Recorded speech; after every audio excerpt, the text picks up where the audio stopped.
BA third year first paper आधुनिक भारत का इतिहास, जिसमें भारत से धन का निष्कासन या ड्रेन ऑफ वेल्थ की थ्योरी के बारे में हम लोग आज देखेंगे। भारत के अंदर ऐसा नहीं है कि विदेशों से आक्रमण नहीं हुए। प्राचीन काल से भारत में आक्रमण होते आए हैं, विदेशी भारत आए हैं, यहाँ से लूटपाट भी मचाई है। सिकंदर ने भी भारत में आक्रमण किया था, हूण, कुषाण, ये सब लोग जो है इन्होंने भारत में आए, यहाँ पर लूटपाट मचा कर गए। लेकिन इन सब के द्वारा धन का निष्कासन उस तरीके से नहीं हुआ था जैसे कि ब्रिटिश इंडिया के समय में हुआ था। मुगल भारत आए थे तो वो भारत आकर जो है वो बस गए थे, भारत का एक हिस्सा बन गए थे, भारत के लोगों का एक अंग बन गए थे। लेकिन ब्रिटिश जब भारत आए उसके बाद से उन्होंने जो है वो भारत से एकमात्र उद्देश्य जो उनका आर्थिक शोषण था भारत का, वो अंग्रेजों के आने से प्रारंभ हो गया। बर्नियर ने जो है वो कहा था कि British rule acts as a sponge, soaking up wealth from the Ganges and squeezing it on the Thames. कहने का मतलब ये है कि ब्रिटिश साम्राज्य जो है वो एक स्पंज के समान था और उसने स्पंज की तरह कार्य किया। कैसे कि उसने भारत से या गंगा यमुना दोआब से धन जो है वो उसको लेकर और इंग्लैंड थेम्स नदी में खाली किया, मतलब इंग्लैंड में जो है वो उसको भेजा।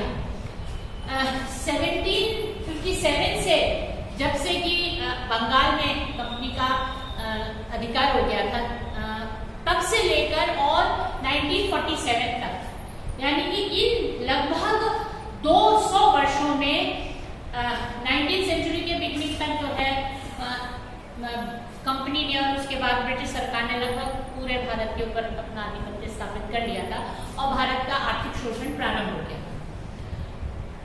इस काल में जो है धीरे धीरे कर भारत को जो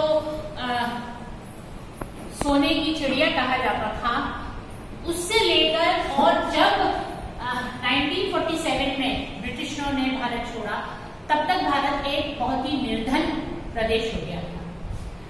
इस धन के निष्कासन के बारे में जो है वो उसका प्रारंभ 1965 में बंगाल की दीवानी से प्रारंभ हुआ, जो कि मैंने पिछले लेसन में आपको बताया था कि किस तरीके से बंगाल की दीवानी का अधिकार होने के बाद जो है कंपनी का उद्देश्य ये था कि वो जितना पैसा भारत से ले सके वही पैसा भारत को लूटने में, भारत के ऊपर राजनीतिक आधिपत्य स्थापित करने में लगाया।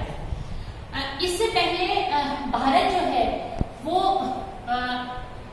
जो आयात और निर्यात का जो रेशो था वो भारत के पक्ष में था, भारत के फेवर में था। और भारत में से जो है वो ढाका का मलमल, हीरे जवाहरात, गरम मसाले, कपड़े, हाथी दांत की वस्तुएं, तेल, इत्र, ये सारी चीजें जो है भारत से निर्यात होती थी। और खास तौर पर जो गरम मसाले थे वो पहले जब कंपनी ने व्यापार शुरू किया था भारत में, तो चूंकि गरम मसाले या स्पाइसेस जो है वो यूरोप और इंग्लैंड में नहीं जो है वो उगाए जा सकते थे, तो इसका प्रोडक्शन जो है वो इंडिया में होता था। और वहां पर चूंकि फ्रोजन मीट खाया जाता था, उसको पैलेटेबल या खाने लायक बनाने के लिए उसमें स्पाइसेस डालने पड़ते थे और वो स्पाइसेस कंपनी जो है वो इंडिया से खरीदती थी और इस स्पाइसेस को खरीदने के बदले में वो बुलियन देती थी, चांदी या सोना भारत को मिलता था। तो जो एक्सपोर्ट इंपोर्ट रेशो था वो भारत के फेवर में था, क्योंकि भारत के पास बुलियन आता था। ये स्थिति जो है वो अंग्रेजों के आने से जो है परिवर्तित हो गई, क्योंकि इसमें जो है वो पहले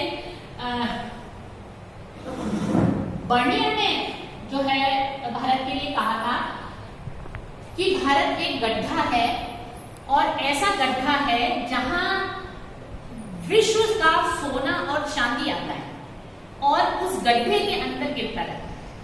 अब इस उसके कथन से हम अंदाजा लगा सकते हैं कि भारत के अंदर जो है वो कितनी अधिक व्यापार के कारण संपन्नता थी कि उसने भारत को एक गड्ढा कहा है जहां से कि दुनिया से सोना और चांदी आकर वहां पर इकट्ठा होता रहता। तो ऐसी स्थिति से हम वो राष्ट्र बन गए जहां पर कि अकाल और महामारी का बोलबाला हो गया। ये कैसे हुआ?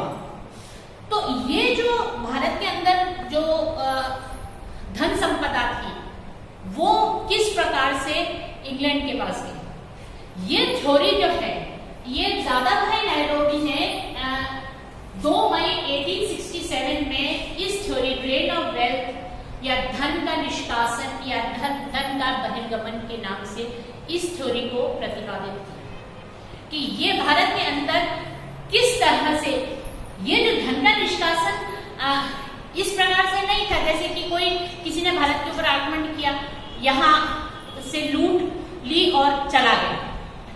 ये जो निष्कासन हुआ धन का ये बहुत सिस्टमैटिक तरीके से अंग्रेजों द्वारा किया गया और इसमें कंपनी से लेकर ब्रिटिश सरकार तक इसमें मिली हुई थी। और चूंकि जो राजनीतिक जो सत्ता कंपनी ने और बाद में ब्रिटिश गवर्नमेंट ने स्थापित की थी, उसका उद्देश्य मात्र एक ही था कि भारत का आर्थिक शोषण करना। और वो किस प्रकार से करना ये जो है वो इंग्लैंड ने बहुत ही सोचे समझे सिस्टमैटिक तरीके से किया, जिसमें कि इन 200 वर्षों में भारत एक अथाह संपन्न राष्ट्र से होकर एक बहुत ही गरीब और निर्धन राष्ट्र में परिवर्तित हो गया। तो ये ड्रेन ऑफ वेल्थ या धन के निष्कासन की थ्योरी थी जो दादा भाई ने दी। इसके मुख्य 3 बिंदु उन्होंने कहे हैं, जिसमें सबसे पहला जो बिंदु उन्होंने कहा था कि भारत से धन व संपत्ति इंग्लैंड में हस्तांतरित हो गई। इसका सबसे पहला जो प्रिंसिपल था, और ये जैसे कि मैंने आप लोगों को अभी बताया कि ये यहाँ की जो इन्वेस्टमेंट होता है या जो रेवेन्यू कलेक्शन होता है या टैक्सेशन होता है, वो देश के अंदर ही रहता है और देश के विकास में प्रोग्रेस में काम आता है। लेकिन इस समय क्या होता था, इस समय वो धन जो कि भारत में एकत्रित होता था वो भारत में लगाने की बजाय, भारत के प्रोग्रेस के लिए करने की बजाय वो इंग्लैंड भेज दिया जाता। उससे क्या होता था, उससे ये होता था कि जो मनी सर्कुलेट, किसी भी राज्य का मनी जो है वो देश के अंदर सर्कुलेट होता है और यहाँ पर वो मनी भारत के अंदर सर्कुलेट ना होने की बजाय वो एक पाइप की तरह काम करता था कि वो पैसा भारत से निकल कर इंग्लैंड में जाता था। दूसरा पॉइंट इसमें दिया गया है, निष्कासन का माध्यम ब्रिटिश अधिकारियों का वेतन। अब जैसे यहाँ पर ब्रिटिश जो भारत के अंदर अलग अलग विभागों में प्रशासनिक विभाग है, रेलवे है, जहां पर भी जो रेवेन्यू ऑफिसर्स हैं, ये सब अधिकारी ऊंचे ऊंचे जितने भी पद थे सारे विभागों में वो ब्रिटिश अधिकारियों के पास थे। इन पदों में भारतीय जो है नगण्य स्थिति में थे, संख्या में थे, नगण्य संख्या में थे। तो क्या होता था कि इन अधिकारियों को बड़े बड़े वेतन दिए जाते थे और ये बहुत संख्या में होते थे तो वेतन भी जो है बहुत अधिक होता था। तो ये वेतन जो है भारत का, ये अधिकारियों का वेतन, ये वो अधिकारी इंग्लैंड भेजते थे। सामान्यतः क्या होता है कि किसी भी राष्ट्र के जो अधिकारी हैं वो उनको जो वेतन मिलता है वो वेतन जो है वो रहता देश में ही था, वहीं पर देश में ही खर्च होता था और सर्कुलेट होता था। लेकिन यहाँ पर क्या होता था, ये पैसा भारत का पैसा था, लेकिन ये भारत का पैसा अधिकारियों द्वारा कहाँ भेजा जा रहा था, इंग्लैंड। तो वो भारत से तो निकल रहा था लेकिन घूमकर वो वापस देश में नहीं आ रहा था, वो सीधा इंग्लैंड में जाए। तो 1 वे जो है वो व्यवस्था थी कि सिर्फ धन जो है भारत से निकलता जाएगा और इंग्लैंड जाता जाएगा। दूसरा, ये वेतन के साथ साथ जो अधिकारी बचत करते थे वो इंग्लैंड भेजते थे। यहाँ से जो सेवानिवृत्त अधिकारी थे उनको जो पेंशन मिलती थी वो भी वो इंग्लैंड भेजते थे। तो इसमें समझने वाली बात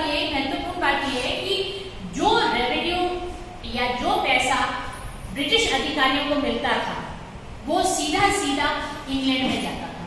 तो एक तरह से हम ये कह सकते हैं कि पैसा जो है वो भारत से सिर्फ निकलने का माध्यम था, उसके आने का वापस भारत में कोई तरीका नहीं था, या इंग्लैंड ने जो है वो ऐसी व्यवस्था कर रखी थी कि पैसा जो है वो भारत से जाए और भारत में नहीं है। और तीसरी जो महत्वपूर्ण बात इसमें कि ये भारत की निर्धनता का कारण जो है वो निष्कासन, धन का निष्कासन भी था। क्यों?